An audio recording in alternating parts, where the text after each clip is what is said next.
நாடாளுமன்ற தேர்தலில் அதிமுக கூட்டணி மாபெரும் வெற்றி பெறும் என பெருந்தலைவர் மக்கள் கட்சி தலைவர் என்.ஆர். தனபாலன் தெரிவித்துள்ளார்.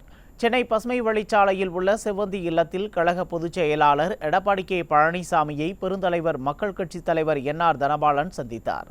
அப்போது நாடாளுமன்ற தேர்தலில் அதிமுகவிற்கு ஆதரவு அளிப்பதாக அவர் தெரிவித்தார். பின்னர் செய்தியாளர்களை சந்தித்த என்.ஆர். தனபாலன் நாடாளுமன்ற தேர்தலில் அதிமுக கூட்டணி மிகப்பெரிய வெற்றி பெறும் என்றும் தெரிவித்தார். மேலும் அதிமுக கூட்டணி கட்சி வேட்பாளர்களை வெற்றி பெற செய்ய முழுமையாக பாடுபடுவோம் எனவும் தெரிவித்துள்ளார்.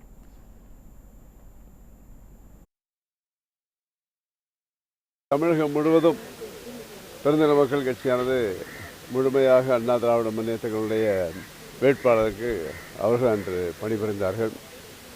இன்றும் நாங்கள் 40 தொகுதிகளிலும் எங்களுடைய பெருந்தலைவர் மக்கள் கட்சியானது எங்களுடைய கூட்டணியினுடைய வெற்றிக்காக நாங்கள் முழுமையாக பாடுபடுவோம் என்பதை நான் தெரிவித்துக் கொள்கிறேன்.